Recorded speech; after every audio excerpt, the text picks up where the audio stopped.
అందరికీ నమస్కారం అండి. ఈరోజు దియా కల్లెపల్లి గారి పుట్టినరోజు సందర్భంగా మాతృదేవోభవ ఆశ్రమంలో ఉన్నటువంటి 130 మంది కోసం మరి దియా కల్లెపల్లి గారి పుట్టినరోజు సందర్భంగా ఇక్కడ కనిపిస్తున్నటువంటి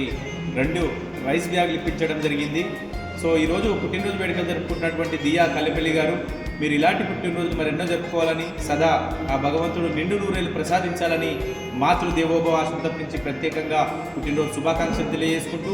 మరి ఈ యొక్క అనాథల కోసం ఇన్స్టాగ్రామ్లో చూసి ఏదో ఒక మంచి కార్యక్రమం చేయాలని ఈ యొక్క అభాగ్యుల కోసం రైస్ బ్యాగ్ ఇప్పించినటువంటి వారి యొక్క కుటుంబ సభ్యులందరికీ కూడా ప్రత్యేకంగా ధన్యవాదాలు తెలియజేసుకుంటూ, ఇంకా ఎవరైనా ఇలాంటి సేవా కార్యక్రమాలు చేయాలనుకుంటే మరి మీ పుట్టినరోజులు పెళ్లి రోజులు ఉన్నప్పుడు మరి ఈ రకంగానే మాతృదేవోభవ ఆశ్రమంలో ఉన్నటువంటి 130 మంది అభాగ్యుల కోసం మరి మీకు తోచిన విధంగా సహాయ సహకారాలు అందిస్తారని తెలియజేసుకుంటూ, మీరు అందించినటువంటి సహాయ సహకారాలు మరి 130 మంది అభాగ్యుల కడుపు నింపుతుందని తెలియజేసుకుంటూ, నేను మీ గట్టుగిరి మాతృదేవోభవ అనాథాశ్రమం.